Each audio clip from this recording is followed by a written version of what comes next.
Yabayo, au cœur de la célébration de la fête de l'indépendance, cette année, la ville de Yabayo a retenu l'attention des autorités administratives de la Nawa avec à leur tête le préfet de région, préfet du département de Soubré. C'est Yabayo qui nous reçoit et nous sommes avec le président de la mutuelle de développement de Yabayo de Yabayo pour cette importante cérémonie et parler de la mutuelle et qui est très impliquée dans l'organisation et dans le développement de Yabayo. Bienvenue, cher internaute. Bonjour, président. Bonjour, monsieur Batlebi. Comment vous allez? Je vais très bien. Vous êtes tellement pris avec l'événement. Alors, présentez-vous brièvement à nos lecteurs et auditeurs. D'accord. Avant même de me présenter, je tiens d'abord à saluer les auditeurs de votre chaîne. Et je pense que je suis monsieur Libron Arsène. Je suis agent de la SODECI, président de la mutuelle de développement économique et social de Yabayo, en abrégé la MUDESI. Qu'est-ce qui vous a motivé à prendre la tête de cette mutuelle de développement de Yabayo? En fait, je pense que la motivation est venue du fait qu'après le décès de mon prédécesseur, la population, avec à sa tête le chef du village, a souhaité que ce soit moi qui dirige aujourd'hui les destinées de la mutuelle. Je n'avais pas vraiment donné mon accord dès le départ, vu les nombreux enjeux qu'on avait pour Yabayo. J'ai dû finalement accéder à cette doléance que la population a faite. La cérémonie officielle de la fête de l'indépendance de la région de la Nawa se tient cette année chez vous à Yabayo. Que représente cet honneur pour vous et pour toute la communauté? Je pense que pour parler d'honneur déjà, c'est de vraiment dire merci au préfet de région, en tout cas qui a souhaité que la fête se déroule chez nous. En tout cas, au nom de la population et avec à sa tête le chef de village, lui réitérer nos sincères remerciements pour le choix qui s'est porté sur Yabayo. Pour ce qui est de l'opportunité qu'il nous offre aujourd'hui de nous exprimer, parce que réussir l'organisation des festivités comme les 65 ans de la Côte d'Ivoire, c'est vraiment quelque chose de grandiose pour nous. Donc, ce sera pour nous le déclic du développement si on réussit ce pari-là. Donc, nous disons infiniment merci au corps préfectoral. Quels sont les enjeux pour Yabayo d'accueillir un tel événement régional? Comment la mutuelle s'est-elle impliquée dans les préparatifs de cette fête en termes de mobilisation, logistique et communication? Alors, je pense que les enjeux sont énormes. Il y a beaucoup d'enjeux. Déjà, voir pratiquement une dizaine de villages tout autour de Yabayo être présents à cette cérémonie, c'est déjà la première opportunité que nous avons. En plus de cela, les populations vont se brasser. Toutes sortes de populations, allogènes, allochtones, autochtones, tout le monde sera à Yabayo pour les festivités. Donc pour nous, c'est cette opportunité-là que nous voulons vraiment mettre au devant de la scène pour dire que Yabayo est une terre hospitalière où toutes les populations sont réunies et travaillent en symbiose pour pouvoir amorcer le développement. En termes d'implication de la mutuelle, je pense que la mutuelle a pris la place qui était la sienne, celle de pouvoir s'interférer dans l'organisation pratique de ces cérémonies-là. C'est vrai, le corps préfectoral chapeaute le comité d'organisation, mais nous avons mis sur place un comité d'organisation locale dont je suis le président du comité.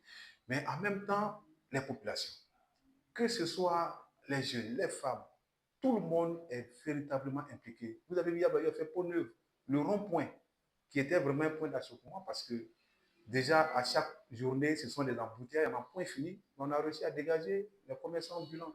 C'est vrai que c'est un petit métier, ce sont des petits métiers, mais à un moment donné, il faut aussi sécuriser la vie de nos concitoyens qui sont ces petits commerçants-là. Donc, nous avons fait peau neuve pour ce qui est de Yabayo. Et aujourd'hui, les choses sont en train de rentrer en ordre. Tout à l'heure, vous avez vu les machines qui sont sur les différents sites pour que véritablement Yabayo soit prêt pour accueillir les populations. Selon vous, en quoi une mutuelle de développement est-elle essentielle pour une localité comme Yabayo? D'accord. Je pense que la mutuelle est essentielle. Quand on prend Yabayo, pratiquement 30 000 habitants, ce sont les populations dans certaines communes. Donc aujourd'hui, si Yabayo n'est pas une sous-préfecture, mais au moins, on pourrait ériger Yabayo en une commune. Donc pour nous, s'il n'y a pas de maire, le temps que l'État de Côte d'Ivoire décide d'ériger Yabayo en une commune, nous, en tant que mutuelle, c'est de faire en sorte qu'on puisse déjà prendre la main du maire ou même du sous-préfet qui n'est pas encore peut-être à Yabayo pour déjà amorcer ce développement-là. Donc, une fête comme les 65 ans qui se déroule à Yabayo la mutuelle avait donc sa place dans cette organisation. Donc, on a pris la place qui est la tienne. Donc, il n'y a vraiment pas de tergiversation dans ce élan de décision au niveau de la mutuelle. Voilà. Alors, quelles ont été les principales réalisations de la mutuelle ces dernières années? Depuis quand cette mutuelle existe? Pratiquement depuis 1996, voilà, que la mutuelle existe. Moi, ici, à mon troisième mandat. Donc, je suis là depuis pratiquement 2022. À 3 ans déjà de mandature, on a essayé plus ou moins de poser des actions d'ordre social. D'abord, organiser les femmes. On a réussi à organiser les femmes. On est au stade de la jeunesse. Et au niveau des activités même de la mutuelle, on a instauré des activités d'ordre social, telles que la remise de kits scolaires aux brillants élèves de Yabayo. On a aussi fait des arbres de Noël, des tournois de football. Je pense que c'est toute une pléiade d'activités que nous avons eu à mener durant ces 3 années. Mais le plus important pour nous, l'élément le plus important, c'est la cohésion. La cohésion entre les populations, parce que sans cohésion, ce n'est pas évident qu'on ait le développement. Donc, la cohésion est pour nous l'élément privilégié dans notre programme d'action. Quel défi la mutuelle que vous dirigez de maître rencontre-t-elle dans la mise en œuvre des projets? En fait, lorsque nous sommes arrivés, on a vraiment eu le soutien du conseil régional. Grâce à l'appui du conseil régional et de son président, on a pu pratiquement reprofiler pratiquement une dizaine de kilomètres par l'entremise du conseil régional. Donc, ça a été une action qui a véritablement boosté nos actions et qui ont permis aux populations d'avoir confiance en nous. Parce qu'à Bayo, on a d'énormes soucis d'électricité, d'école, d'eau. L'extension de l'électricité date du bâtiment 1983 et depuis ce jour, Yabayo est resté dans les pénombres de l'obscurité. Donc, on a demandé qu'il y ait une extension du réseau électrique. Quant à la SODECI, c'est vrai que la SODECI y est depuis très longtemps, mais avec les populations qui se sont accrues, on a réussi à desservir de façon régulière les populations. Donc, ce sont pratiquement des délestages auxquels nous sommes habitués. Les populations sont desservies peut-être 1 à 2 fois par semaine, ce qui est vraiment difficile à supporter. Donc, le second défi, c'est de faire en sorte qu'il y ait un second fourrage, parce que le premier, dont le débit a considérablement chuté, n'est plus en mesure de desservir constamment nos populations. À côté de cela, il y a des écoles. On a des écoles où on fait des doubles vacations, pendant que nous sommes encore en 2025. L'EPP, il y a Bayo 3. Il y a un groupe qui va le matin, un autre l'après-midi, ainsi de suite. Donc, on est à un stade où les classes sont très, très, très engorgées. Il faut directement les désengorger. Donc, c'est de profiter pour qu'il y ait de nouvelles écoles, de nouvelles classes qui soient construites, en tout cas au grand bonheur de nos concitoyens et de notre population résidant à Yabayo. Alors, comment mobilisez-vous les jeunes, les femmes et les cadres de la diaspora autour du développement de Yabayo, qui est cette localité dont vous voulez avoir fière allure? D'accord, je pense qu'au niveau de la population, déjà en interne, les femmes, on a déjà organisé, comme on l'a dit. On a fait en sorte que les femmes aient les présidentes centrales, en tout cas qui nous appuient dans nos actions. Les jeunes, comme je l'ai dit, nous sommes sur la voie de pouvoir aussi les organiser. Concernant les cadres, je vous assure que Yabayo, c'est plusieurs cadres que nous avons au niveau d'Abidjan et de l'extérieur, c'est-à-dire de la diaspora. Ils nous ont véritablement appuyés, avec à la tête son Excellence Marie Gossé, ambassadrice, qui nous a appuyés pour que véritablement les portes puissent s'ouvrir, en tout cas durant notre première et deuxième mandature, et ça nous a permis d'avoir accès à plusieurs autorités qui aujourd'hui nous appuient. Au niveau de la diaspora, je vous assure, la diaspora de Yabayo au niveau de l'Europe est véritablement impliquée dans cette organisation. Pour ne rien vous cacher, la diaspora a pris sur elle de participer à près de 75% à l'organisation de cette festivité-là, concernant la cérémonie de l'indépendance. Donc, je tenais vraiment à leur dire merci, avec aussi à leur tête notre papa Zadi Anderson, qui a fait le déplacement, qui sera là demain, pour ne pas dire qui est déjà là depuis une semaine, mais qui sera à la cérémonie officielle du 7 août pour véritablement booster encore une fois de plus les actions de la mutuelle et en un mot les actions de tout Yabayo. Votre mutuelle bouge beaucoup. Pouvez-vous nous citer 3 actions concrètes menées par la mutuelle qui ont eu un impact direct sur la vie des habitants de cette localité? D'accord. Il y a eu plusieurs attaques, plusieurs impacts, mais les plus importants, c'est l'impact au niveau de Yabayo 2 et de Yabayo 3, où les écoles, comme je vous l'ai dit, sont véritablement engorgées. Avec nos actions, le conseil régional et puis des ONG, par le biais du PBNet, nous ont fait 2 écoles publiques qui sont en train d'être construites. Et je pense que jusqu'à la rentrée prochaine, si Dieu nous fait grâce, ces écoles-là pourront être ouvertes. Secondo, au niveau des femmes, nous avons eu l'appui aussi de plusieurs structures en charge de la femme, de l'éducation de l'enfant, tout ça, qui nous ont aussi permis de pouvoir faire que les femmes soient aujourd'hui autonomes et puissent s'organiser. On peut aussi citer les actions du conseil régional. Je vais peut-être encore revenir là-dessus parce qu'il y a Bayou, si vous avez un véhicule, ça peut être évident que vous puissiez rallier les différents quartiers parce qu'il n'y a pas de voirie. Mais grâce au conseil régional, aujourd'hui, le tiers des quartiers connaît les ouvertures de voies. Donc, ce sont des grandes actions qui ont, comme je l'ai dit, véritablement marqué nos populations. Et il faille qu'on puisse vraiment remercier encore une fois de plus le conseil régional qui vraiment bataille pour Yabayo. Et pour notre humble avis, ce sont des actions qu'il faille faire connaître aux uns aux autres pour dire que nous sommes vraiment dans une amorce de développement. Une mutuelle a toujours des projets. Quels sont les projets phares à court et à long terme? D'accord? Je pense que l'objectif de la mutuelle aujourd'hui, c'est de faire en sorte qu'on puisse avoir de l'eau potable de façon régulière, l'extension de l'électricité, avoir assez d'écoles à Yabayo, mais avoir une école publique au niveau du secondaire. À Yabayo, il y a près de 9 collèges privés. Pour 30 000 habitants, on n'a aucun collège public. Et c'est notre combat que nous sommes en train de mener. Mais ce combat, pour qu'il aille plus vite, il y a un seul élément qu'il faut regarder. C'est d'ériger Yabayo en une commune. Si Yabayo est érigé en une commune, ça pourra véritablement ouvrir les portes du développement avec tous les éléments que je viens de citer, que ce soit l'électricité, l'eau potable, les collèges, ainsi de suite.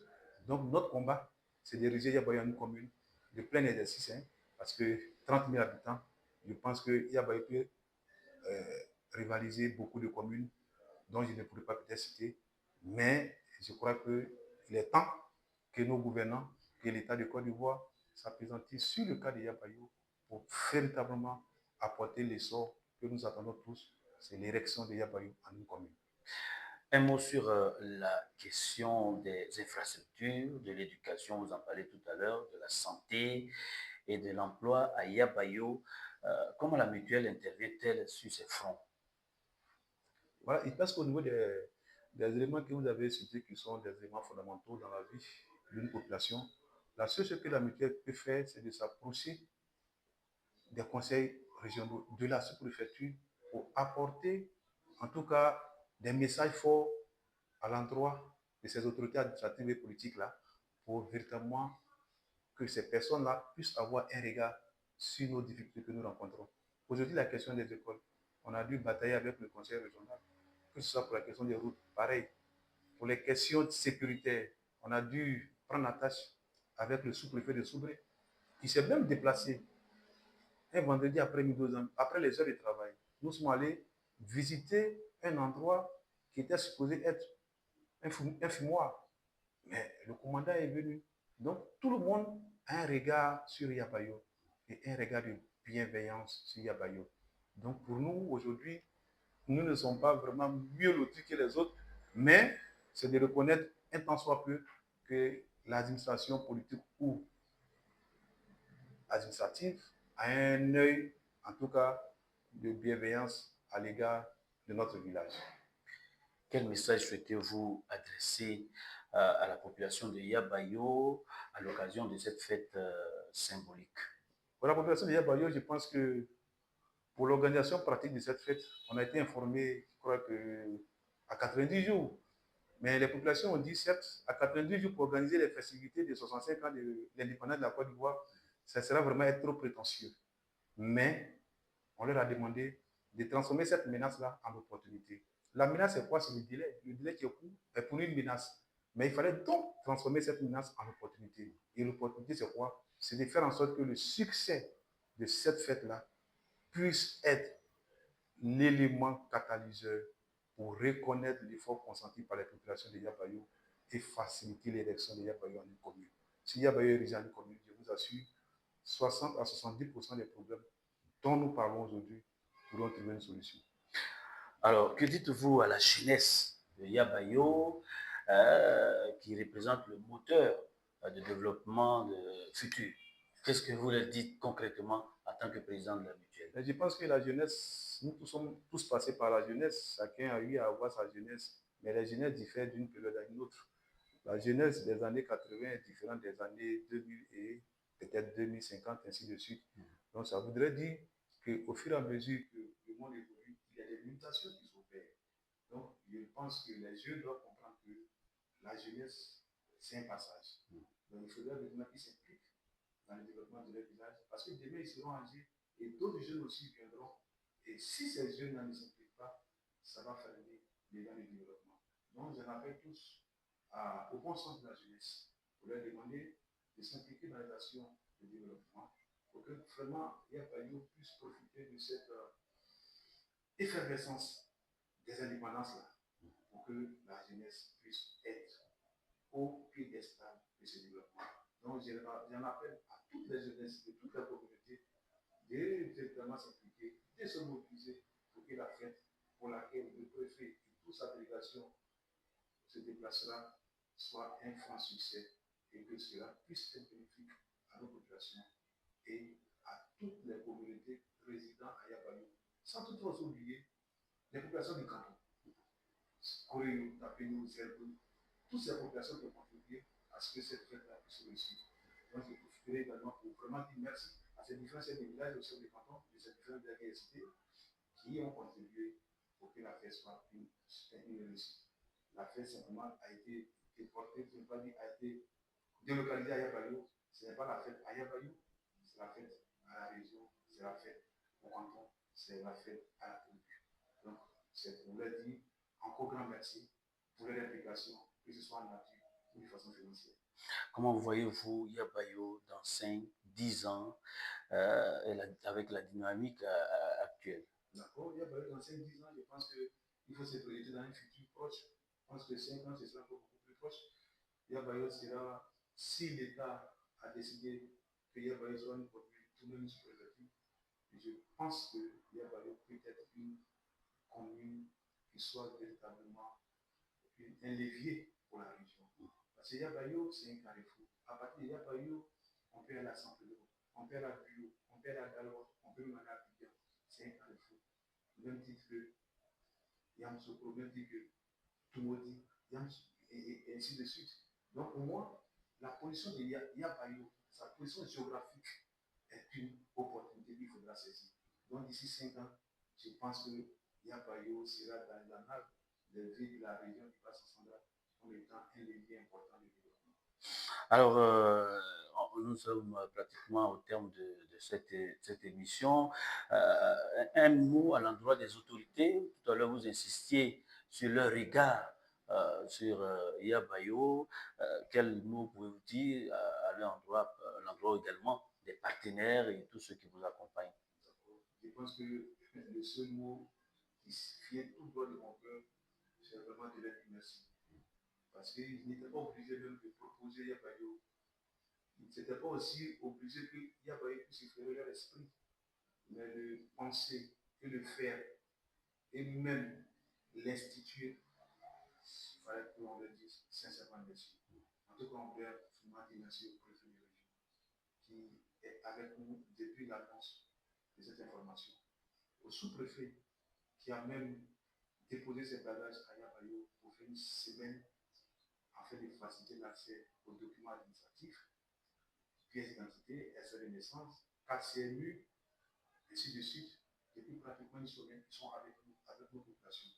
Je tenais vivement à leur réitérer les nécessaires remerciements. En tout cas, pour la considération, pour la confiance qu'ils ont placée dans nos populations et tout ce qu'ils ont fait pour que le Yabayo soit venu sur vos ondes et faire connaître Yabayo à travers vos scènes et que ces remerciements Dieu puisse notamment d'être du au centre, de leur donner la possibilité et que l'année 60, 2025 soit une année pleine de succès dans toutes les activités professionnelles. En tout cas, je tiens vraiment à dire merci à l'administration, au conseil régional, en tout cas tous ceux qui ont contribué pour que cette fête-là se déroule à l'éveil.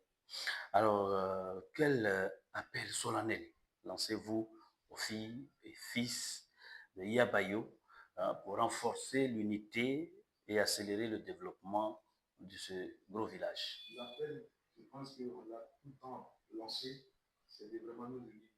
Peu importe nos appartenances religieuses, ethniques, le plus important, on a un seul intérêt. Celui qui a décidé de quitter le Nord et de s'installer à Yabayo, je pense qu'il passe plus de temps ici à Yabayo. Donc Yabayo devient de facto son village. Donc il ne faut pas que les gens se sentent frustrés pour dire que je suis en dehors, je suis détesté, je suis détesté. Du moins qu'on ait un intérêt à Yabayo, on doit se dire qu'on est ce soir. Donc je rappelle donc à tous les cadres de Yabayo que le développement vient d'être lancé depuis l'annonce de la célébration des festivités des 65 ans de la Côte d'Ivoire à Yabayo. C'est un déclic que nous devons saisir. Alors je m'appelle donc au sens de patriotisme des uns et des autres et de convivialité pour que Yabayo vraiment puisse être le creuset de développement au sein de notre canton. Merci, Monsieur le Président, pour cet entretien. Merci donc d'avoir répondu à toutes nos questions. Nous souhaitons plein succès pour cette célébration et pour la suite de votre mandat à la tête de votre mutuelle. Merci de nous avoir reçus. Chers internautes, nous étions donc accompagnés du président de la mutuelle de développement de Yabayo, ici à Yabayo même, au siège de cette mutuelle, pour éclairer la lanterne de tous sur vraiment ce gros village qui a plus de 30 000 habitants, qui est donc bien sûr éligible à une commune. C'est donc le message lancé par le président à l'endroit du président de la République et tous nos décideurs. Yabayo, demain, sera donc aux couleurs de la fête nationale. Venez célébrer cette fête. Les studios de Bassa Sandra, on vous retrouve très bientôt dans un autre élément.